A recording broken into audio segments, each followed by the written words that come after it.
जय जगन्नाथ। तो फाइनाली आम ए कोलकाता बुलायापी रेडी हो गलु। तो होटेल को एबे चेकआउट करदे। तो होटेलटा बहुत भल थिला, रूम सर्विस भी बहुत भल थिला। तो एबे आम पहुँचे जो चेकआउट कर टाइम। तो रिसेप्शन जहाँ भी चेकआउट प्रोसेस वाला था सारिदेलु। तो अभी आम वेट कर देचु आमर कैब्स वाला को। तो कैब्स भी आसी जाइए। तो फाइनाली आम एबे रेडी टू मूव कोलकाता। तो फाइनाली स्टार्ट। तो आम ए फास्ट ब्रेकफास्ट करने जो तो टाइम 9टा पर हो गला। तो आम ब्रेकफास्ट भी करनु। फाइनाली आम ब्रेकफास्ट करने गोटे भल जगह भी खोजुचु। तो भाई आमर जी कैब्स आनी आसी, तो भाई आम गोटे रेकमेंड कर भल जगह जोटा कि कोलकातार बेस्ट जलखिया जोटी भी हुए ऑथेंटिक कोलकाता जलखिया पूरी। तो फाइनाली पूरी आलू कषा बॉयल एग भी अच्छी और घुगनी भी अच्छी। तो स्टार्ट करदे खाଇବା। बहुत बढ़िया देखा जाउची पूरी बढ़िया स्मूथ भी है। मैदा पूरी तो अटा अपेक्षा भल जाले आसियो। तो खाई सारे तो अबे पेमेंट करदे। तो 3 जनकर खाइबार पेमेंट आमको पड़गला 105 टका, जोड़ा कि ठीक ठाक थिला। 11टा आमर 11टा पूरी खाइले आ बाकी अंडा 3टा घुगुनी थिला आलू कषा थिला। आलू कषा गोटे चटनी गोटे थिला माने चिली चटनी। चिली चटनी। तो सब मिसई बाटे 105 टका। रेट ठीक ठाक अच्छे। टेस्ट भी भल था। बाकी मैदार पूरी हो जोटा कि तो भल चलिए मैदा।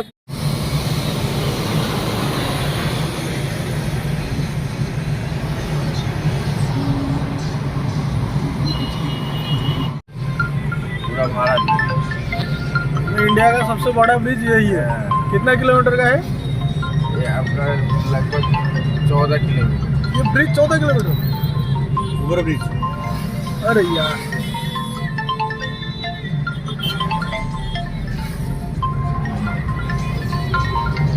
फोटो ये यहाँ का सबसे बड़ा होटल है। ITC royal bank. तो बहुत बड़ा होटल आईटीसी रॉयल। तो स्पोर्ट्समैन जो आसते ये ही रुहते।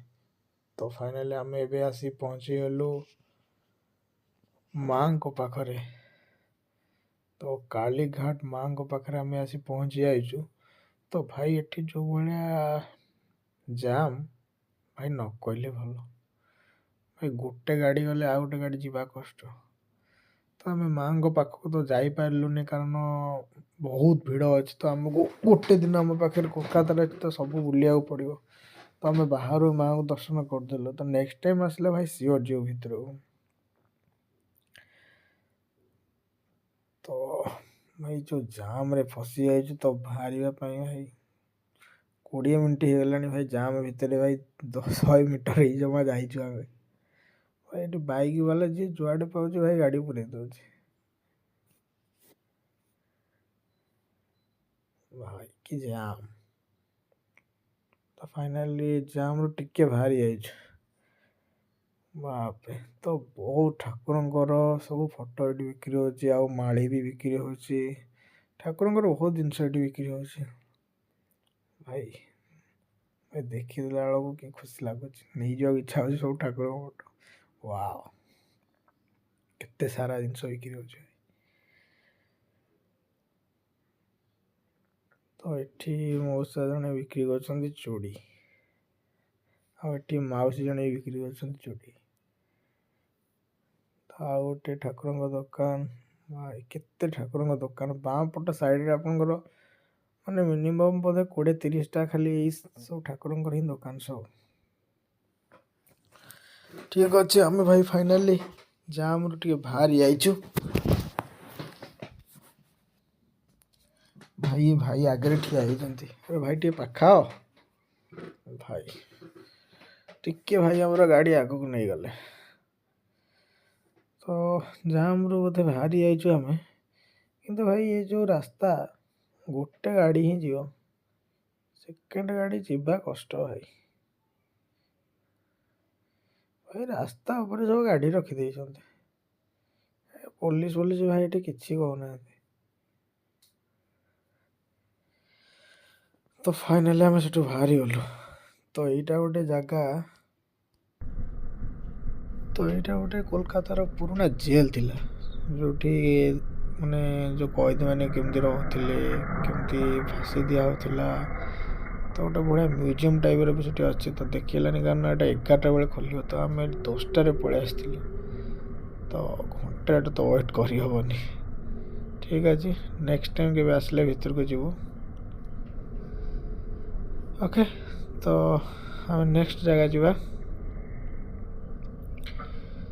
ନେକ୍ସଟ ଜାଗା ଯେଉଁଟା ଆପଣଙ୍କୁ ଏବେ ନେବି, ସେଟା ଗୋଟେ VIP ପ୍ଲେସ୍, ଯେଉଁଠିକି ସବୁ VIP ଲୋକ ହିଁ ସେସବୁ ଜାଗାରେ ରୁହନ୍ତି, ଯେମିତିକି ବଡ଼ ବଡ଼ ବିଜନେସମ୍ୟାନ୍ ଆଉ फिल्म स्टार। करके तो ये भी ऐसे ही ये सब मिलते हैं। इधर का जो भी फिल्म स्टार वगैरह है हाँ इधर रहते हैं। इधर ममता दीदी को फोटो सामने देखिए बाकी सुविधाएं भी साथ हो, शौचालय ଆମର ଯେମିତି ଭୁବନେଶ୍ୱରରେ 6 ନମ୍ବର ଏରିଆ ଯେମିତି ସବୁ VIP ଜାଗା ସବୁ सरकार की एक अलग अलग रोड योजनाएं नीट एंड क्लीन। प्रधानमंत्री तो ये सब आवास रोड गुड़ा भी योजना सब के सेई टाइप करोड़ों घरों को सब संपूर्ण बिजनेसमैन और बनाने स्टार भी सब ଏଠି ରହୁଛନ୍ତି। Jindal Mansoor security tight area ଏବଂ ଆଉ ରୋଡ଼ ବି ପୁରା କ୍ଲିନ୍ ଅଛି। ତ ବର୍ତ୍ତମାନ ଆମେ ଏବେ ଅଛୁ ନ୍ୟାସନାଲ୍ ଲାଇବ୍ରେରୀ ପାଖରେ। ତ ନ୍ୟାସନାଲ୍ ଲାଇବ୍ରେରୀ ଯେଉଁ ଏଇଟା ଅଛି, ତ ଏଠି ବି କୁହନ୍ତି କି ଏଇଟା ଗୋଟେ ହରର ପ୍ଲେସ୍ ବା ହଣ୍ଟେଡ଼ ପ୍ଲେସ୍। ତ ସେଇଟା ଆକ୍ଚୁଆଲି ସତ କି ମିଛ ଆମେ ଜାଣିନୁ। ତ ଏଠି ସେ ଭାଇ କହୁଥିଲେ କି ଗଭର୍ଣ୍ଣମେଣ୍ଟ ଗୋଟେ ହରର ପ୍ଲେସ୍ ବା ହଣ୍ଟେଡ଼ ପ୍ଲେସ୍ ଭାବେ ଗୋଟେ ଡିକ୍ଲେୟାର କରିଛି। ତ ଭିତରେ ବି ଜଣାପଡ଼ୁଛି ପୁରା ମାନେ ଜଙ୍ଗଲ ଭଳିଆ, ଏତେ ବଡ଼ ବଡ଼ ଗଛ, ଏତେ ବଣ, ପୁରା ଜଙ୍ଗଲ ଭଳିଆ ଲାଗୁଛି। ତ କେତେ ସତ କେତେ ମିଛ ଭାଇ ଯିଏ ଦେଖିଥିବ ସେ ଜାଣିଥିବ। ଆମେ ସବୁ ଶୁଣିକି ବିଶ୍ୱାସ କରିବା କଥା। ଭାଇ ତା ମେନ୍ ଗେଟ୍ ଭାଇ କ'ଣ ହେଇଛି, ଜବରଦସ୍ତ ହେଇଛି ଭାଇ। ଉପରେ ଗୋଟେ ବାଘ ଠିଆ ହେଇଛି, ବଢ଼ିଆ ହେଇଛି ଗେଟ୍ଟା, ମେନ୍ ଗେଟ୍ଟା ପୁରା ମସ୍ତ ହେଇଛି।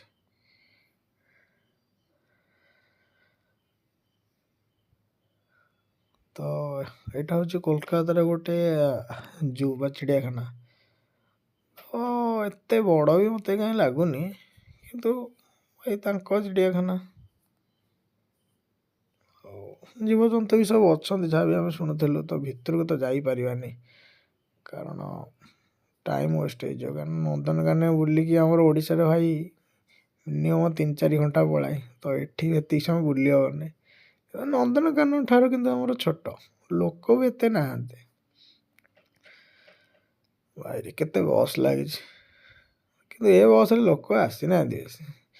ତ ଆମକୁ ଗୋଟେ ହାତୀ ଦେଖିବାକୁ ମିଳିଗଲା ଭାଇରେ, ଗୋଟାଏ ହାତୀ। ନନ୍ଦନକାନନରେ ବହୁତ ହାତୀ ଅଛନ୍ତି, ଗୋଟିଏ ହାତୀ ଭାଇ ଠିଆ ହେଇଛି। ହଁ ଭାଇନା ତମେ ଆସିଲ ଭିଡ଼ିଓରେ, ଯାଅ। ତ ଭାଇ ଗୋଟିଏ ହାତୀ ହିଁ ଦେଖିବାକୁ ମିଳିଲା, ବିନା ଟିକେଟରେ ବାହାରେ ଆମକୁ ଭାଇ ଦେଖିବାକୁ ମିଳିଗଲା। ହଉ ଦେଖିଦେବା ଆଗକୁ, ଚାଲ ଆଉ ଯଦି କିଛି ମିଳିବ।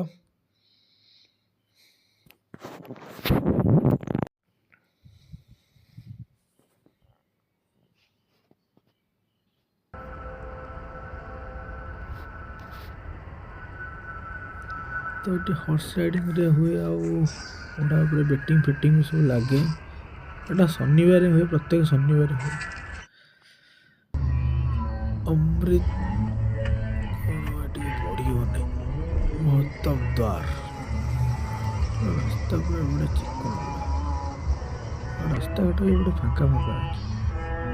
ଏ ଲୋକ ସବୁ ଖରାବେଳେ ଖେଳୁଛନ୍ତି, 12ଟା ବେଳଟାରେ ଲୋକ ଖେଳୁଛନ୍ତି, ସଣ୍ଡେ। ତ ଫାଇନାଲି ଆସିଗଲା ସାମ୍ନାରେ ଇଡେନ୍ ଗାର୍ଡେନ୍, ଯେଉଁଠି ରୋହିତ ଶର୍ମା ମାରିଥିଲା 264 ରନ୍। ତ ଏଠି ଲୋକ କାହିଁ କିଛି ନାହାନ୍ତି। ଆମର ଯେମିତି ବାରବାଟୀରେ ଭାଇ ଯେମିତି ଲୋକ ସବୁବେଳେ, ଏଠି କାହିଁ ଲୋକ ନାହାନ୍ତି। ମେନ୍ ରୋଡ଼ ସାଇଡ଼ରେ ପୁରା ଅଛି ଆଉ। ହଉ ଟିକେ ଦେଖିଦେବା ସାମ୍ନା ପଟେ ଯାଇକି କେମିତି କ'ଣ ଅଛି। ଆଉ ଦୁଇଥର ଖଣ୍ଡେ ଆସିକି ବି ଦେଖିଛି, ବାହାରୁ ବାହାରୁ ବୁଲିକି ଯାଇଛୁ ଆଉ। ସାମ୍ନାଟା ଆମକୁ ଦେଖିବା ଷ୍ଟାର୍ଟ ହେଇଗଲା। ସବୁ କ୍ରିକେଟର ମାନଙ୍କ ସବୁ ଫଟୋ ମରା ହେଇଛି। ଷ୍ଟାର୍ଟିଂରୁ ଆମକୁ ଦେଖିବାକୁ ମିଳିଗଲା ସଚିନ ତେନ୍ଦୁଲକର, ବିରାଟ କୋହଲି, BVS ଲକ୍ଷ୍ମଣ, କପିଲ ଦେବ,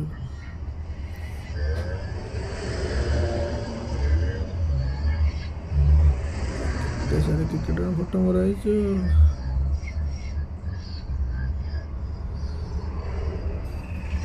ବଢ଼ିଆ ହେଇଛି, ଷ୍ଟାଡିୟମଟା ମସ୍ତ ହେଇଛି।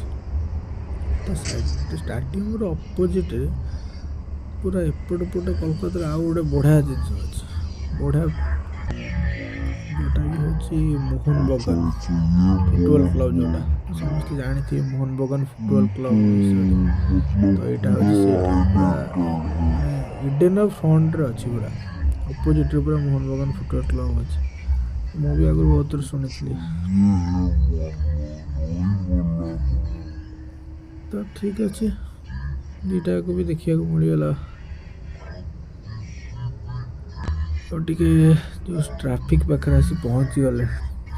ଏଇ ଟ୍ରାଫିକ୍ରୁ ଆମର ଯଦି ରାଇଟ୍ ସାଇଡ଼୍ ଯିବ, ରାଇଟ୍ ସାଇଡ଼୍ ଗଲେ ଆମର ପଡ଼ିବ Babughat bus stand. Babughat bus ଷ୍ଟାଣ୍ଡରେ ଆମର ଯେଉଁଟାକି ଲଙ୍ଗ୍ ରୁଟ୍ ପାଇଁ ବସ୍ଗୁଡ଼ା ସବୁ ଯାଏ, ଯେମିତିକି କଟକ, ଭୁବନେଶ୍ୱର, ଅଲଗା ଅଲଗା ଷ୍ଟେଟ୍କୁ ବି ସବୁ ବସ୍ ଏଇଠି ସବୁ ଲଙ୍ଗ୍ ରୁଟ୍ ପାଇଁ ଯାଏ। ତ ଆମେ ଆସିଲେ ଯଦି ବି ବସ୍ରେ ଆସ, ବାବୁଘାଟରେ ଓହ୍ଲେଇକି ଯାଅ, ତ ଯିଏ ବି ବସ୍ରେ ଆଉଥିବେ ଷ୍ଟାଡିୟମଟାକୁ ତ ନିଶ୍ଚିତ ଦେଖିକି ଯାଉଥିବେ। ଠିକ୍ ଅଛି, ଆମେ ଟିକେ ଲେଫ୍ଟ ସାଇଡ଼୍ରେ ଯାଇ ବୁଲି ଆସିବା। ଆଉ ଯଦି କିଛି ଭଲ ଜିନିଷ ଆମକୁ ଦେଖିବାକୁ ମିଳିଯିବ। ରାସ୍ତା ପୁରା ଫାଙ୍କା ଅଛି, ସଣ୍ଡେ ଛୁଟି ଦିନ। ତ ରାଇଟ୍ ସାଇଡ଼୍ରେ ପୁରା ଗଙ୍ଗା ନଦୀ, ତ ଗଙ୍ଗା ନଦୀର ସାଇଡ଼୍ରେ ଆମେ ଯାଉଛୁ। ଏଇଟା କ'ଣଟା ପୁରା ଜାଲ ପଡ଼ିଲା ଦେଖାଉଛି। ଆଚ୍ଛା, ଏଇଟା ହେଉଛି ହୁବଲି ସେତୁ। ଏଇଟା ପାଠ ପଢ଼ିଲା ବେଳେ ସବୁ ଶୁଣିଥିଲୁ, ଆଜି ଦେଖା ହେଇଗଲା ଆଉ।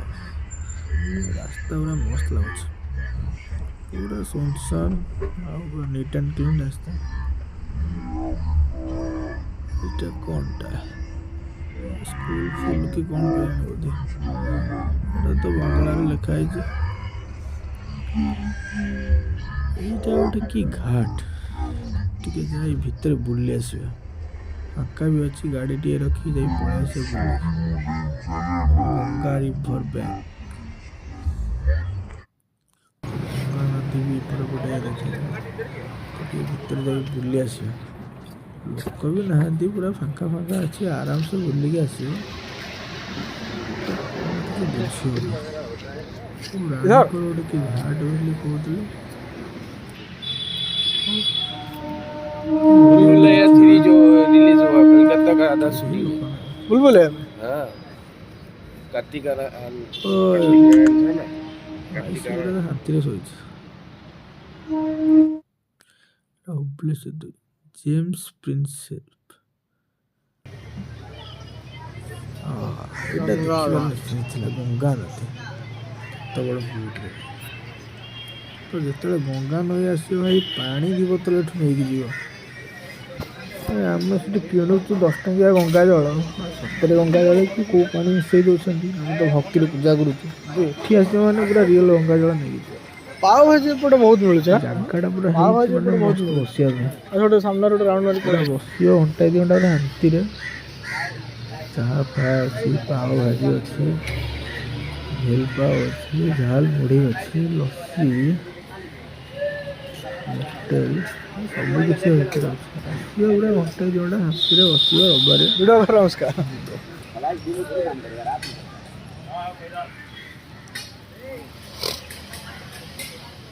ଆଉ ଟିକେ ଗଙ୍ଗା ନଦୀ ଦେଖିଦେବା, କେତେ ସାରା ଡଙ୍ଗାରେ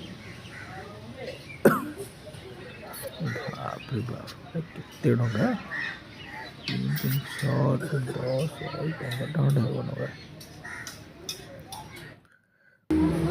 ଗୋଟେ ଭେଲପୁରୀ ମଗାଇ ଦେଇଛି ପୁରା ଡେଲିସିୟସ୍ ଦେଖାଯାଉଛି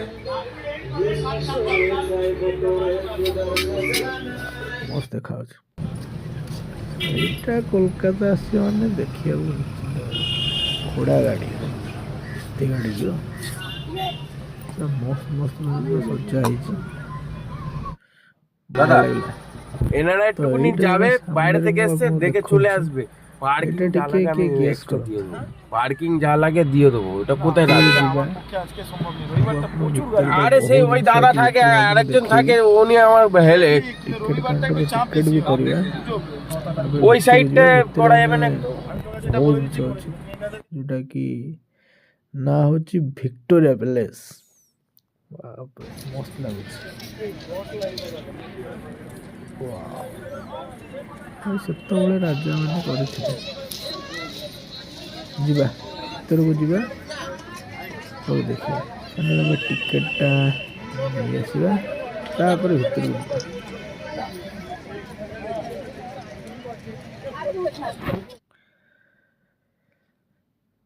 ସବୁ ବାହାରେ ମୋ ସାଙ୍ଗ ତ ଯାଇଛି ଟିକେଟ୍ ପାଇଁ ତ ମୁଁ ଟିକେ ବାହାରେ ଦେଖିଦେବା କ'ଣ ସବୁ ଅଛି ଏଠି ଟିକେ ଲୋକଙ୍କର ପୁରା ଭିଡ଼ ଅଛି ଦୋକାନ ବଜାର ବଢ଼ିଆ ଲାଗିଛି ଚଷମା ଫଷମା ବିକ୍ରି ହେଉଛି ପାଣି ଫାଣି ବିକ୍ରି ହେଉଛି ଏ ଜାଗାଟା ଟିକେ ଗହଳି ଅଛି ଆମକୁ ଫାଇନାଲି ଗୋଟା ଟିକେଟ୍ 50 ଟଙ୍କା ଲେଖା ପଡ଼ିଗଲା ତ ଭିତରକୁ ଏବେ ଆମର ଏଣ୍ଟ୍ରିଟା ଷ୍ଟାର୍ଟ ହେଇଯିବ ତ ଭିତରକୁ ଆମର ଏଣ୍ଟ୍ରି ଷ୍ଟାର୍ଟ ହେଇଗଲା ତ ଭିତରେ ବଢ଼ିଆ ଚାଲିବା ପାଇଁ ତ ବଢ଼ିଆ ହେଇଛି ଆଉ ସାଇଡ଼୍ରେ ପୁରା ପାର୍କ ଭଳିଆ ହେଇଛି ବଢ଼ିଆ ପୁରା ଜାଗାଟା 50 ଟଙ୍କା ପାଇଁ ଏତେ ବଢ଼ିଆ ଜାଗାରେ ଆସି ବୁଲିବ ମୁଁ ଭାବିଲି ବୋଧେ 150 ଟଙ୍କା ହେଇଥିବ ବୋଧେ ଟିକେଟ୍ ହେଲା 50 ଟଙ୍କା ହେଇଛି ବହୁ କଷ୍ଟରେ କିନ୍ତୁ 2ଟା ଟିକେଟ୍ ଆମକୁ ମିଳିଲା ଲୋକ ବୋଧେ 100 ଜଣ ଖଣ୍ଡେ ଲାଇନ୍ରେ ଥିଲେ ସାଙ୍ଗ ମୋର ଭିତରେ ପଶି ପଶିକି କେମିତି କ'ଣ କରି 2ଟା ଟିକେଟ୍ ନେଇ ଆସିଲା ମୋର ଆଉ ମାନେ ଭରସା ନଥିଲା ଯେ ଟିକେଟ୍ ମିଳିବ ବୋଲି ତ ଫାଇନାଲି ଆସି ପାଖରେ ପହଞ୍ଚି ଯାଇଛୁ ତ ଏଠି ଟିକେ ଫଟୋ ଟିକେ ଆମେ ଉଠେଇଦେବା ଏଠି ରାଣୀ ବସୁଛନ୍ତି ରାଣୀ ଭିକ୍ଟୋରିଆ ବାପରେ କ'ଣ ହେଇଛି ମୋ ଜାଗାଟା ଇଂଲଣ୍ଡ ଭଳିଆ ଲାଗୁଛି ବାପରେ ଆଣ୍ଟି ତାଙ୍କର ଫଟୋ ଉଠେଇବାରେ ବ୍ୟସ୍ତ ସେଲ୍ଫି ଦ୍ୱାରା ଆଣ୍ଟି ନେଲେ କ'ଣ ଲାଗୁଛି ଅଲଗା ପ୍ରକାର ଭିତରକୁ ଯିବା ଭିତରେ ସବୁ ଜିନିଷ ଦେଖିବା ରାଣୀଙ୍କର ସବୁ ଯେଉଁ ଅସ୍ତ୍ର ଖଣ୍ଡା ଆଉ ବନ୍ଧୁକ ସବୁ ଥୁଆ ହେଇଛି ସବୁ ଦେଖିବା ଜାଗାଟା କ'ଣ ହେଇଛି ଗୋଟେ ଫରେନରଟା ପଳେଇଛି ମସ୍ତ ଜାଗା ହେଇଛି ସବୁ ଯେଝା ସବୁ ସେଲ୍ଫି ନେଲାରେ ବ୍ୟସ୍ତ ତ ଆମେ ଭିତରୁ ଯିବା ପାଇଁ ଲାଇନ୍ରେ ଠିଆ ହେଇଗଲୁ ତ ଏଠି ଗୋଟେ ବି ଲାଇନ୍ ଲାଗିଯାଇଛି ହଉ ତ ଟିକେ ଭାଇ କ୍ୟାମେରା ଫ୍ୟାମେରା ଟିକେ ବୁଲେଇକି କରୁଛି ଟିକେ ଆଡ଼ଜଷ୍ଟ କରିଦେବ ଆଉ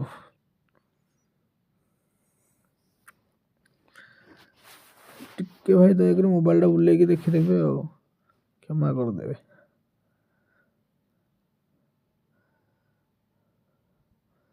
କାରଣ ମୁଁ ଭାବୁଥିଲି ବୋଧେ ଏଠି କ୍ୟାମେରା ଫ୍ୟାମେରା ରେକର୍ଡ଼ିଂ କଲେ କି କ'ଣ କହିବ ତେଣୁକରି ଟିକେ କ୍ୟାମେରାଟାକୁ ଟିକେ ଆଡ଼ଜଷ୍ଟ କରି ମୋବାଇଲଟା ଟିକେ ଧରିବାକୁ ପଡ଼ିଲା ଆଉ ଟିକେ ଏଠି କାହିଁକି ଟିକେ ବୁଲେଇକି ଟିକେ ଦେଖିଦେବେ ଆଉ କ୍ଷମା କରିଦେବେ ଆଉ ତ ଲାଇନ୍ରେ ଠିଆ ହେଇଯାଇଛୁ ଆମେ ତ ଫାଇନାଲି ଆମେ ଭିତରେ ପଶିଗଲୁ କେଡ଼େ ବଡ଼ ଜାଗା ଆମ ଭିତରେ ଅଲଗା ପ୍ରକାର ହେଇଛି ଭିତରଟା ସାମ୍ନାରେ ରାଣୀ ଭିକ୍ଟୋରିଆ ଠିଆ ହେଇଛନ୍ତି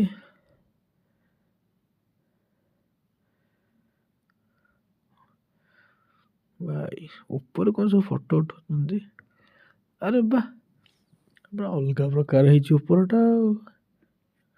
ଭାଇ ତଳୁ ଉପର ହାଇଟ୍ ବୋଧେ ମୁଁ ଅନୁମାନ କରିପାରୁନି ଭାଇ କେଡ଼ା ବଡ଼ ହବ କେଜାଣି। ଆରେ ଭାଇ ଏସବୁ ରାଣୀଙ୍କର ସବୁ ଅସ୍ତ୍ରଶସ୍ତ୍ର। ଭାଇ ଇଏ କେବେକା ଖଣ୍ଡା? ଏଇଟା କ'ଣଟା? ଆଚ୍ଛା ଏସବୁ ଦେଖିବା ପାଇଁ ବୋଧେ ଦୂରବୀକ୍ଷଣ ଯନ୍ତ୍ର ଭଳିଆ ତ ଲାଗୁଛି।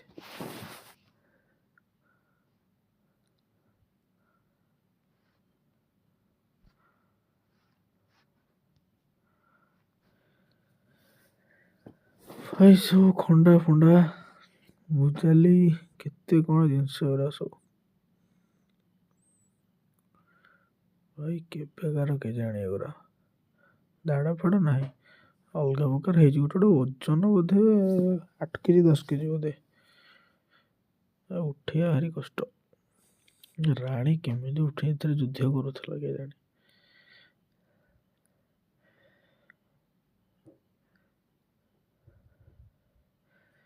ଆଚ୍ଛା ଏଇଟା ହେଉଛି ଦୂରବୀକ୍ଷଣ ଯନ୍ତ୍ର। ସେବେକାର ଦୂରବୀକ୍ଷଣ ଯନ୍ତ୍ର ମସ୍ତ ହେଇଛି।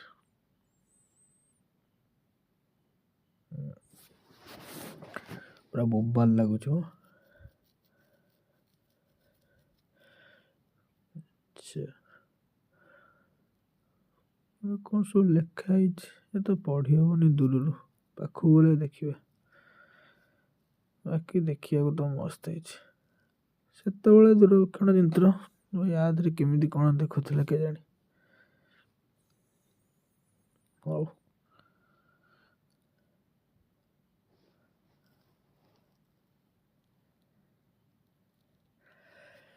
ତ ଆମେ ବାହାରି ଯିବା ଏଠୁ। ତ ହୋଟେଲଟା ଆପଣମାନଙ୍କୁ ସେତେବେଳେ ଭଲସେ ଦେଖିପାରିନଥିଲି, ଯେଉଁ ରୟାଲ ହୋଟେଲଟା ଯେଉଁଟା ଦ ରୟାଲ। ଭାଇ କେଡ଼ା ବଡ଼ ହୋଟେଲ ହେଇଛି ମସ୍ତ। ଆଚ୍ଛା ଏଇଟା ହେଉଛି ଗୋଟେ ଇଣ୍ଟରେଷ୍ଟିଂ ଜିନିଷ। ଏଇଟା ହ୍ୟାଙ୍ଗିଂ ରେଷ୍ଟୁରାଣ୍ଟ, ମାନେ ପୁରା ଏୟାରରେ ରହିକି ପୁରା ଖାଇବ, ରୋଡ଼ ମଝିରେ ପୁରା ରେଷ୍ଟୁରାଣ୍ଟ ଆଉ।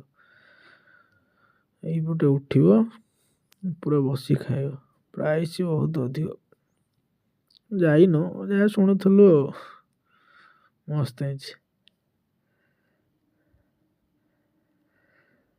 ଏସବୁ। ଏଇଟା ଆମେ ଏବେ ନ୍ୟୁ ଟାଉନରେ ଆସିଗଲୁ। ନ୍ୟୁ ଟାଉନଟା ଟିକେ ତୁମକୁ ମାନେ ସେପଟ ସାଇଡ଼ ଅପେକ୍ଷା ଏପଟଟା ଟିକେ ଅଲଗା ଅଲଗା ଟିକେ ଲାଗିବ। ଏପଟ ଏରିଆରେ ଟିକେ ଆରେ ବା କଷ ହେଇଛି ମ। ବ୍ରିଜ ତଳଟା ପୁରା ଅଲଗା ପ୍ରକାର ହେଇଛି ଆଉ। ସତରେ ଆଉ ନ୍ୟୁ ଟାଉନଟା ଟିକେ ଅଲଗା ଅଲଗା ପୁରା ଲାଗୁଛି। ଏଇଟା ଆକ୍ଚୁଆଲି ପୁରା ଲାଗୁଛି କୋଲକାତା ଭଳିଆ। Eco park airport. ଆଚ୍ଛା ଆମେ ଏୟାରପୋର୍ଟ ଆଡ଼କୁ ଯାଉଛୁ। ଏପଟ ରୋଡ଼ଟା ପୁରା ମସ୍ତ ହେଇଛି। କେଡ଼େ କେଡ଼େ ବିଲ୍ଡିଂ।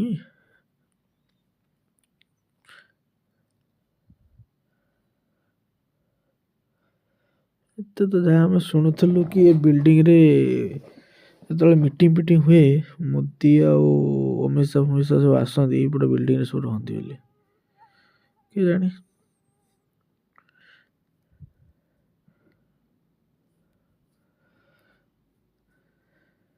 ଏଇଟା କୋଉ ଜାଗା? ଆଚ୍ଛା ଏଇଟା ଆମର ଏଠି ଅଛି ପୁରା ମାନେ ଇଣ୍ଡିଆର ସବୁଠାରୁ ବଡ଼ ଯେଉଁ ଏୟାରଫୋର୍ସର ଅଫିସଟା ଅଛି। ଏୟାରଫୋର୍ସ ନା ବିଏସ୍ଏଫ୍, ସରି ବିଏସ୍ଏଫ୍ର ଅଫିସ ଆମର ଏଠି ଅଛି। ତ ଏଇଟା ଆମେ ଆସି ପହଞ୍ଚିଛୁ ଗୋଟେ ମେଳାରେ।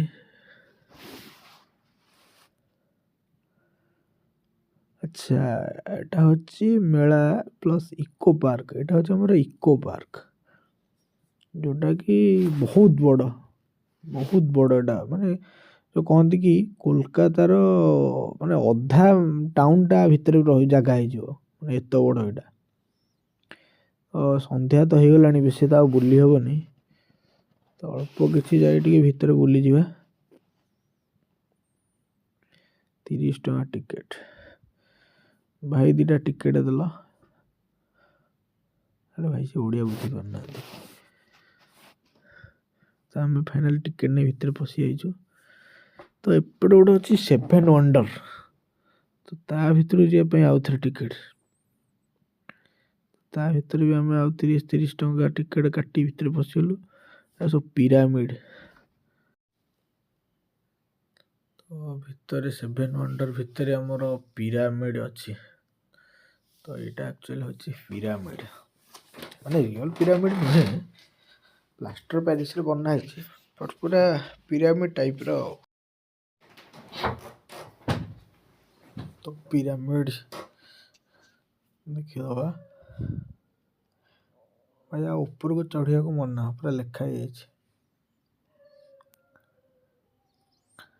ଆଉ ଇଏ ସବୁ କ'ଣ ସବୁ 7ଟା, ମାନେ ବାହାରର ସବୁ 7ଟା ମେନ୍ ଜିନିଷ ସବୁ, ଯେଉଁଟାକି ଗୋଟେ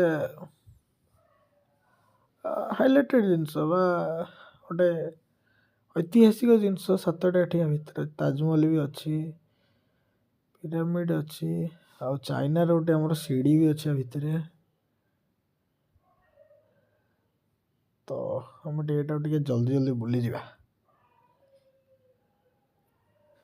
ଆମେ ଟିକେ ଜଲ୍ଦି ଏରା ସବୁ କଭର୍ କରିଦେବା।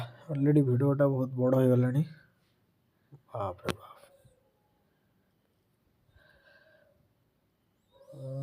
ବହୁତ ବଢ଼ିଆ ହେଇଛି।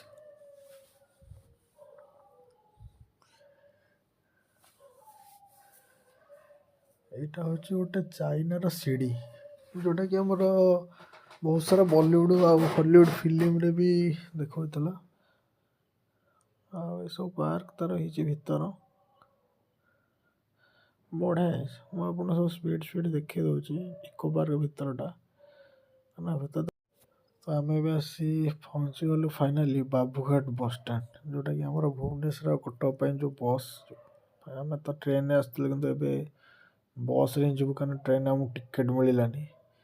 ତ ବସ୍ରେ ଆମେ ଟିକେଟ୍ କାଟି ଦେଇଛୁ, ପ୍ରଧାନ ବସ୍ରେ, ଯାହାର ପ୍ରାଇସ୍ 600 ଟଙ୍କା ପର୍ ମେମ୍ବର।